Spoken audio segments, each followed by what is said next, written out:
حضور علیہ السلام فرماتے ہیں معراج کی شب میرا گزر ایک ایسی قوم سے بھی ہوا کہ جو آگ کی شاخوں میں لٹکے ہوئے تھے. وہ لوگ آگ کی شاخوں میں لٹکے ہوئے تھے. میں نے پوچھا ہے جبریل یہ کون لوگ ہیں جن پر اتنا عذاب ہو رہا ہے, آگ کی شاخوں میں لٹکے ہوئے ہیں؟ جبریل امین عرض کرتے ہیں یا رسول اللہ صلی اللہ علیہ وآلہ وسلم یہ وہ لوگ ہیں جو اپنے ماں باپ کو گالیاں دیا کرتے تھے.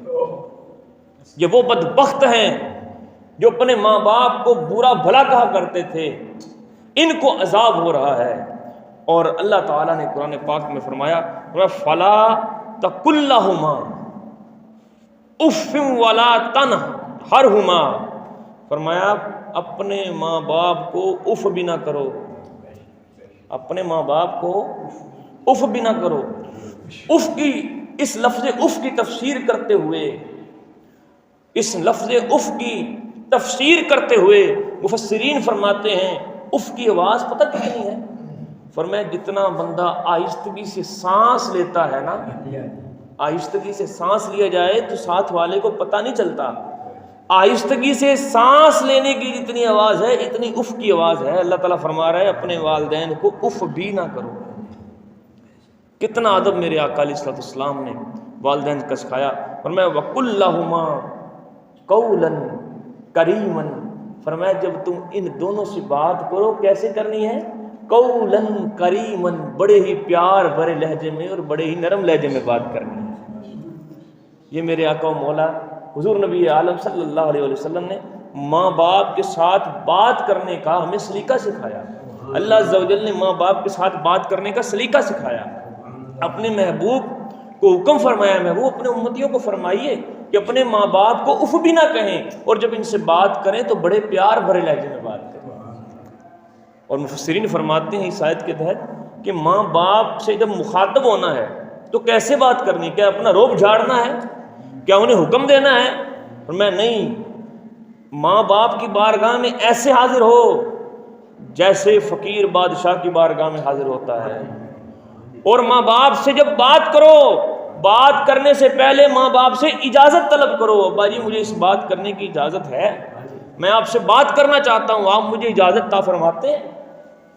یہ مفسرین نے اس کی شرح میں لکھا کہ اف کا کیا مطلب ہے اور قولاً کریمہ کا کیا مطلب ہے. حضور علیہ السلام فرماتے ہیں ان اللہ حرم علیکم حقوق الامہات, فرمایا بے شک اللہ تعالیٰ نے تم پر حرام کیا ہے کہ تم ماں باپ کے ساتھ بدسلوکی کرو. اللہ تعالیٰ نے حرام کیا کہ والدین کے ساتھ بدسلوکی کرو. اللہ اکبر, یہ تو دنیا ہے, دنیا ہے. جب والدین فوت ہو جائیں, جب والدین دنیا سے چلے جائیں, اس وقت بھی والدین کا حق اولاد پر رہتا ہے. اس وقت بھی والدین کا حق اولاد پر رہتا ہے. حضور علیہ السلام کی بارگاہ میں حضرت ابی اسید ساعدی رضی اللہ تعالیٰ عنہ حاضر ہوئے. عرض کرتے ہیں آپ حضور علیہ حضرت ابی اسید ساعدی رضی اللہ تعالیٰ عنہ حضور کی بارگاہ میں حاضر تھے. ایک شخص آیا, اس نے آ کر حضور علیہ السلام کی بارگاہ میں عرض کی یا رسول اللہ صلی اللہ علیہ وآلہ وسلم, فقال یا رسول اللہ صلی اللہ علیہ وسلم هل بقی من ابوی شیء ابرہما بہ بعد موتہما. اے اللہ کے رسول مجھے بتائیے کہ ماں باپ کے فوت ہونے کے بعد ان کا کوئی حق باقی رہتا ہے جسے میں ادا کروں؟ اب دیکھیے, ماں باپ دنیا میں ہیں تو ان کی خدمت کرنی ہے, انہیں اف بھی نہیں کہنا, ان کے آگے اونچا بھی نہیں بولنا.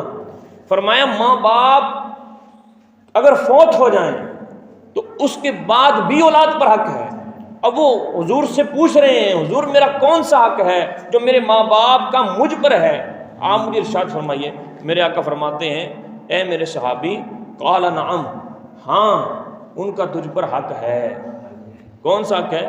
فرمایا الصلاۃ علیہما والاستغفار لہما, فرمایا ان کے لیے دعا کیا کرو, یہ تمہارے ماں باپ کا تم پر حق ہے, اور ان کے لیے استغفار کیا کرو. اور پھر آگے فرمایا وَإِنْفَاذُ أَحَدِهِمَا مِنْ بَعْدِهِمَا، فرمایا اور جو جائز وصیت وہ کر گئے ہیں اسے پورا کرو، جو جائز وصیت کر گئے اسے پورا کرو.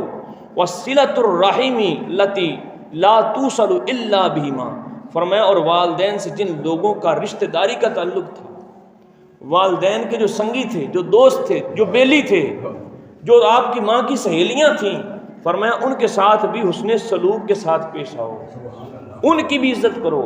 یہ ماں باپ کا بعد وفات بھی اولاد پر حق ہے. پہلا حق ان کے لیے دعا کرو، دوسرا حق ان کے لیے استغفار کرو، اولاد پر ماں باپ کا حق. تیسرا حق جو وصیت ماں باپ کر گئے اس وصیت کو، جو جائز وصیت ہے اس کو پورا کرو. چوتھا حق فرمایا ماں باپ کے دوستوں کے ساتھ، بیلیوں کے ساتھ، رشتہ داروں کے ساتھ، ماں کی سہیلیوں کے ساتھ، ان کی رشتہ داروں کے ساتھ حسن سلوک کے ساتھ پیش آؤ، ان کی عزت کرو. یہ میرے آقا مولا حضور نبی عالم صلی اللہ علیہ وسلم نے ہمیں حق بیان فرمائے. اور بزرگ فرماتے ہیں جو بندہ یہ چاہتا ہے کہ میرے رزق میں برکت ہو، بڑے پیروں کے پاس گیا، دعائیں لیں، بڑے پاپڑ بیلے، بڑے کاروبار کیے، رزق میں برکت نہیں آ رہی، پیسے نہیں آ رہے، کہا اس کو وہ ایک عمل کر رہے ہیں. لو جی آج آپ سب کے لیے یہ نسخہ ہے اور ہمارے بزرگوں نے ہمیں عطا فرمایا یہ وہ ایک عمل کر لے. وہ عمل کیا کرے؟ جب بھی نماز پڑھے تو نماز میں اپنے ماں باپ کی عمر خضری کی دعا کرے اور ان کے لیے بخشش کی دعا کرے. یہ دو کام کرنا اس کا کام ہے، رزق میں برکت عطا کر دینا اللہ کا کام ہے. فرمایا وہ یہ دو کام کرے، یہ وہ کر لے اور اس کے رزق میں برکت اللہ عز و جل عطا فرما دے. اللہ اکبر. یہ حضور علیہ الصلوۃ والسلام نے مقام عطا فرمایا والدین کو، اور یہ اسلام نے بھی مقام عطا فرمایا. اور جو ان کی نافرمانی کرتا ہے، حضرت سیدنا ابوبکر صدیق رضی اللہ تعالیٰ عنہ سے روایت ہے، حضرت سیدنا ابوبکر صدیق فرماتے ہیں حضور علیہ الصلوۃ والسلام نے فرمایا جو ماں باپ کی نافرمانی کرتا ہے، ان کو تکلیف دینے کا سبب بنتا ہے، تو فرمایا وہ بخشا نہیں جائے گا، بلکہ ایسا کرنے والے کو اس کے مرنے سے پہلے دنیا کی زندگی میں جلد ہی اس کی سزا مل جائے گی. اور آپ دیکھ لیں وہ لوگ، وہ نوجوان جو جوانی کے اندر، گزرے زمانے میں جوانی کے اندر اپنے ماں باپ کی توہین کیا کرتے تھے، ان کو گالیاں دیا کرتے تھے، کیا آج وہ بوڑھے ذلیل نہیں ہو رہے؟ کیا آج ان کی اولادیں انہیں گالیاں نہیں دے رہی؟ ایسا ہو رہا ہے. پھر شکوہ کا ہے کہ بھائی اپنی جوانی کو دیکھو کہ تم نے کیسے گزاری تھی. میری والدہ کے پاس ایک عورت آئی اور اس نے آ کر کہا کہ آج میری بہو نے مجھے گالیاں دی ہیں، آج میرے بیٹے نے مجھے گالیاں دی. وہ تھی بھی ہماری عزیزہ. میری والدہ صاحبہ نے کہا کہ کبھی تم نے اپنا وقت شباب بھی یاد کیا ہے؟ کبھی تم نے اپنا جوانی کا وقت بھی یاد کیا ہے؟ جب تو نئی نویلی دلہن بن کے گھر میں آئی تھی اور تم نے اپنی ساس کے ساتھ کیا سلوک کیا تھا، تم نے اپنے سسر کے ساتھ کیا سلوک کیا تھا، کیا تم نے ان کو گالیاں نہیں نکالی تھی؟ پھر آج برداشت کر، کیونکہ اللہ تعالیٰ سب سے بڑا انتقام لینے والا ہے. تو سامعین عزیز احترام، اپنی بیوی کے پیچھے لگ کر کبھی بھی والدین کو گالی نہ دیں. اور میرے آقا نے فرمایا اگر والدین مشرک بھی ہوں، یہ تو اللہ کا ہم پر احسان ہے کہ ہم مسلمانوں کے گھر میں پیدا ہوئے، اور جب ہم نے آنکھ کھولی تو ہم نے مسلمان چہرے دیکھے. مگر میرے آقا فرماتے ہیں اگر والدین مشرک بھی ہوں، کافر بھی ہوں، فرمایا ان کے ساتھ بھی حسن سلوک کرنا. اور جب وہ بوڑھے ہو جائیں، اب ظاہری بات ہے نحیف ہو جاتے ہیں، ضعیف ہو جاتے ہیں، ان کے جسم کے اندر وہ جوانی والی طاقت نہیں رہتی، وہ اولاد کے محتاج ہو جاتے ہیں. پھر کیا کرنا ہے؟ فرمایا کہ ان کا جب پیخانہ تم نے صاف کرنا ہے، پیشاب صاف کرنا ہے، بدبو کی وجہ سے تو ان کے پخانے سے بدبو آ رہی ہے، اس کی وجہ سے تم نے ناک پر کپڑا بھی نہیں رکھنا. یہ حکم ہے میرے آقا کا. فرمایا جب وہ بوڑھے ہو جائیں تو بدبو کی وجہ سے ناک پر کپڑا نہیں رکھنا، کہیں تمہارے باپ کی ایذا رسانی نہ ہو، اس کا دل نہ دکھے کہ آج اس کو میرے پخانے سے بدبو آ رہی ہے، جو میری جھولی میں کھیلا کرتا تھا، پیشاب کر دیا کرتا تھا، میں ہنس کر کپڑے بدل لیا کرتا تھا، وہ ماں کہے گی آج اس کو مجھ سے بدبو آ رہی ہے، جس کو میں گیلے بستر پر سے خشک بستر پر لٹا دیا کرتی تھی اور خود گیلے بستر پر سو جاتا۔ سردیوں کی سرد راتیں اور ماں کی ممتا کا یہ پیار اتنا حسین ہے ہمارا اسلام، جو ماں کی عزت کرنا بھی سکھاتا ہے، باپ کی عزت کرنا بھی سکھاتا ہے۔ اللہ اکبر کبیرہ۔ حضور علیہ الصلوۃ والسلام نے فرمایا راغما انفہ، راغما انفہ، راغما انفہ۔ حضور نے فرمایا برباد ہو گیا وہ شخص، برباد ہو گیا وہ شخص، برباد ہو گیا وہ شخص۔ صحابہ نے عرض کی یا رسول اللہ کون شخص برباد ہو گیا؟ حضور کون برباد ہو گیا؟ فرمایا وہ شخص برباد ہو گیا جس نے اپنی ماں کو اپنی زندگی میں پایا، اپنے باپ کو اپنی زندگی میں پایا اور ان کی خدمت کر کے جنت کو حاصل نہ کر سکا۔ اللہ اکبر کبیرہ۔ کتنا عظیم ہے ہمارا اسلام، جو ہمیں سکھاتا ہے ماں باپ کی خدمت کرو، صلہ کیا ملے گا؟ تمہیں رب کی جنت مل جائے گی۔ صلہ کیا ملے گا؟ تم ماں باپ کی خدمت کرو، تمہیں جنتوں کا مالک بنا دیا جائے گا۔ میرے آقا فرماتے ہیں جس نے صبح کے وقت اپنی ماں کا دیدار کیا اور ماں کی پیشانی کو بوسہ دیا پیار کے ساتھ، فرمایا میں محمد اس کو ضمانت دیتا ہوں اس کو ایک مقبول حج کا ثواب ملے گا۔ ماں کا دیدار کرنے سے، باپ کا دیدار کرنے سے۔ ایک بزرگ ہے، وہ صبح اپنے مدرسے میں گئے تو ایک شاگرد نے کہا استاد جی میں نے کل رات کو دیکھا کہ آپ خواب میں کہ آپ کی داڑھی بڑی چمک رہی ہے، موتیوں کی طرح چمک رہی ہے، آپ نے کون سے ایسا عمل کیا کہ آپ کی داڑھی چمک رہی تھی؟ بزرگ فرمانے لگے بیٹا اور تو مجھے عمل یاد نہیں، ہاں میری ایک عادت ہے کہ جب میں رات کو اپنے بستر پر سونے کے لیے جاتا ہوں تو سونے سے پہلے اپنی ماں کے قدموں کو بوسہ دے کر جاتا ہوں، وہ داڑھی کے بال جو میری ماں کے قدموں پر لگ گئے ہیں ان کو اللہ تعالیٰ نے نور عطا فرما دیا ہے۔ یہ انعامات ہیں ماں باپ کی خدمت کے۔ اللہ اکبر۔ حضرت باجد بستانی علیہ رحمہ فرماتے ہیں کہ میں نے اماں جان سے اجازت لی کہ اماں جان کہ میں ریاضت کروں، عبادت کروں، میں اللہ اللہ کروں تاکہ میں اللہ عز و جل کی معرفت کو حاصل کر سکوں۔ ماں نے اجازت دے دی۔ میں نے کہا اماں جان مجھے اب اپنا حق معاف کر دیا۔ ماں نے معاف کر دیا۔ 11 سال عبادت کے لیے گزرتا رہا، چلتا رہا، پھرتا رہا، 11 سال گزر گئے۔ پھر کیا ہوا؟ ایک دن اپنے شہر کے پاس سے گزر رہا تھا، سوچا کہ چلو آج ماں کو ملتے چلتے ہیں۔ 11 سال ہو گئے ماں کا دیدار نہیں کیا، آج ماں کو مل لیتے ہیں۔ فرماتے ہیں کہ میں اپنے گھر گیا، رات کا وقت ہو چکا تھا، میں نے دروازہ نہیں کھٹکھٹایا یہ سوچ کر کہ کہیں میری ماں بیدار ہو جائے اور اس کی نیند خراب نہ ہو جائے۔ میں نے کون سا اپنی ماں کو زندگی میں سکھ دیا ہے؟ احساس اولاد کے دل میں آتا ہے، میں نے کون سا سکھ دیا ہے؟ میں برات وہ گزر گئی، کھڑا رہا، فجر کا وقت ہوا، سحری کا وقت ہوا، تہجد کے وقت، فجر سے پہلے تہجد کے وقت میری ماں اٹھی، پانی کی آواز ہے، میں سمجھ گیا اماں جی جاگ گئی۔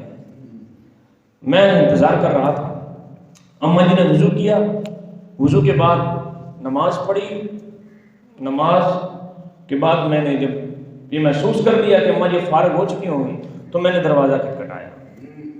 11 سال گزر گئے، باجد کو گھر سے نکلے، دروازہ کھٹکھٹایا۔ اب سنیے ماں کا پیار کیسا ہے، ماں کی محبت کیسی ہے، اولاد کے ساتھ ماں کی الفت کیسی ہے۔ لاکھوں دوست مل جائیں وہ کبھی آپ کے ساتھ مخلص نہیں ہو سکتے، مگر واحد ماں باپ کا رشتہ ہے جو آپ کے ساتھ مخلص ہوگا۔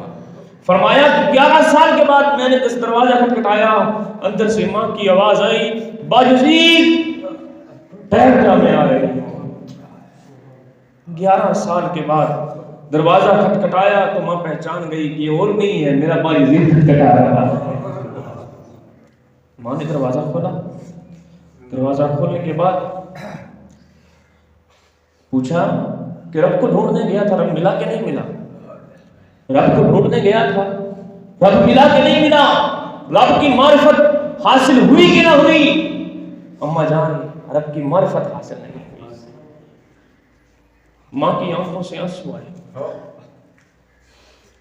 ماں نے ہاتھوں کو بلند کیا, کہا یا الہی میرا بیٹا, میرا لخت جگر باجزید 11 سال ہو گئے تجھے ڈھونڈتے ہوئے, تو ابھی اسے ملا ہی نہیں.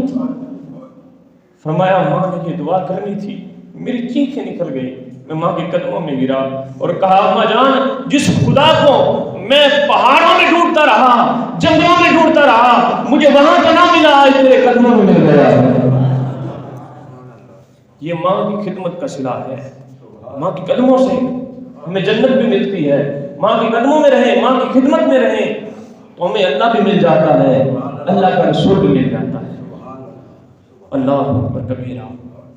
حضور علیہ السلام فرماتے شب معراج میں نے دیکھا ایک شخص نور میں لپٹا ہوا ہے, نور میں لپٹا ہوا ہے, جس کے چاروں طرف نور ہی نور ہے. میں نے جبریل امین سے پوچھا, اے جبریل یہ کون ہے, کیا یہ کوئی نبی ہے؟